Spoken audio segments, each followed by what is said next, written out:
Vanguard has one of the most expensive passive global equity ETFs. And because of this, its market share in terms of current cash inflows has dropped from 80% in 2020 down to mid 50% more recently. Why? Simply because cheaper alternative global equity ETFs have become available in recent years. And this isn't just the case of global equity ETFs either. Clearly, investors like you and me are voting with our money and going for lower fee, non-Vanguard funds. So, should you still use Vanguard? Vanguard built their reputation on charging low fees. They created the first ever index fund in 1975, which brought down fees massively for everyday investors, and they've consistently brought down fees for investors over the decades. So much so, the boggleheads emerged. And Warren Buffett, arguably the GOAT of investing, even said this about Jack Bogle, the founder of Vanguard. Vanguard's whole idea and purpose was simple: lower fees, so we end up with more money compounding in our own pockets over the long term. And I strongly associated with this. I've been using Vanguard UK myself since 2018. I've never been affiliated with Vanguard, but personally, of my total investment portfolio,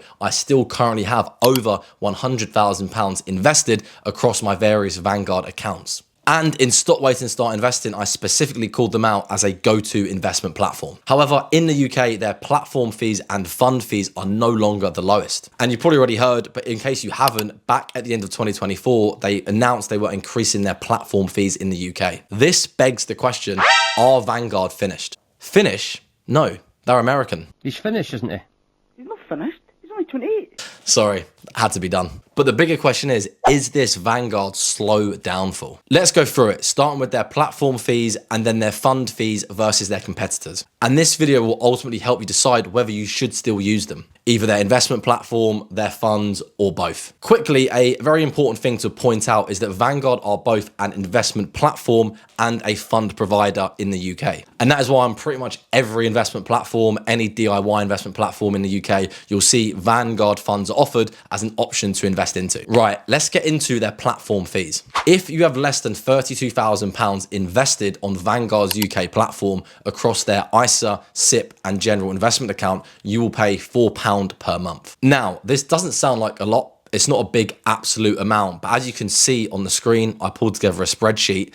If you have a small amount invested, you will be paying a massive relative percentage fee. For example, on a £1,000 investment portfolio, you will now be paying a 4.8% fee, which is absolutely massive. Of course, as you approach £32,000, the relative percentage platform fee comes down. But unfortunately, what this means is for newer investors, for those starting with a small amount of money, for those who are going to take maybe many years to build up to a multiple five-figure investment portfolio, Vanguard UK is no longer a viable option, which on a personal note is a flipping pain for me because in Stop, Wait and Start Investing, if you've read it, I banged on about Vanguard quite a lot. If you're looking to invest though, still give it a read.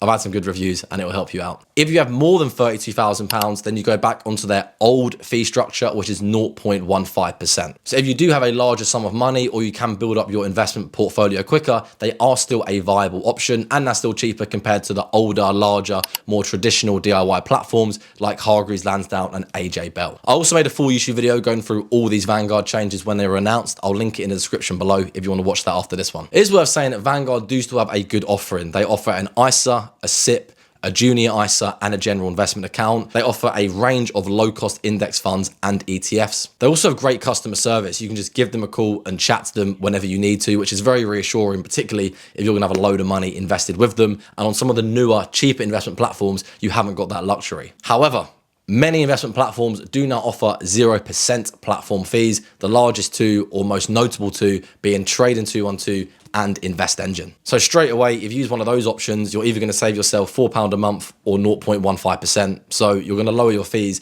by using one of those two investment platforms instead. In terms of fees more generally, the race to the bottom is on, which is great for us investors. More choice, more competition, lower fees, and we have more money compounding in our pockets over the long term. Of course, we've ran through some other reasons why Vanguard is still a viable option, and fees aren't the only thing to look at, but they are very important because the lower fees we pay, the more money we have in the end. So that's platform fees.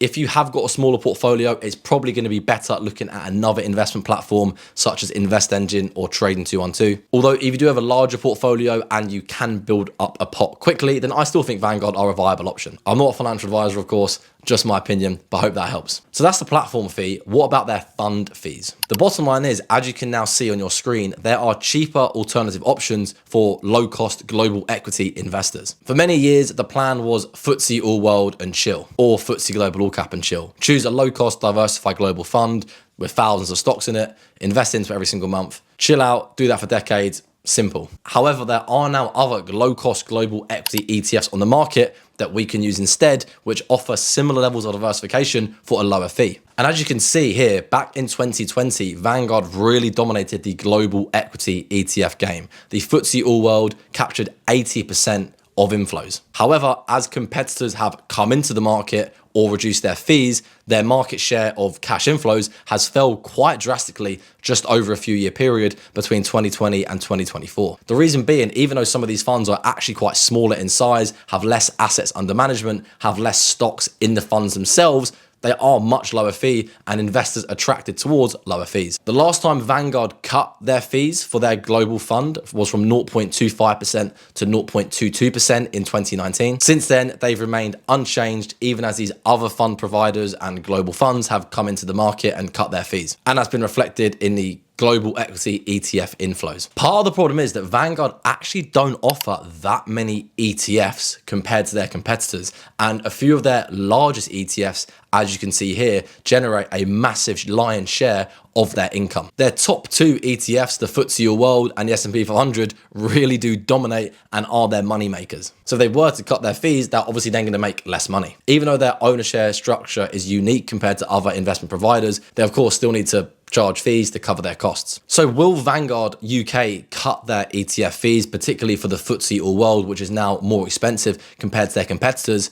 They probably should, but they might not. It's of course in Vanguard's ethos to decrease their fees for investors. And quite annoyingly for us UK investors, they have been cutting their fees in the US. Damien made a video on this, and long story short, whilst UK investors felt an increase in their platform fees, US investors are continuing to have their fees cut. Economically, it makes sense. Vanguard US is a much bigger market than Vanguard UK, but ultimately, selfishly, us UK investors would like lower fees. So when it comes to their fund fees, I think they do need to decrease their fees, which would be great for us investors. The question is, when will it happen and how much will they actually decrease by?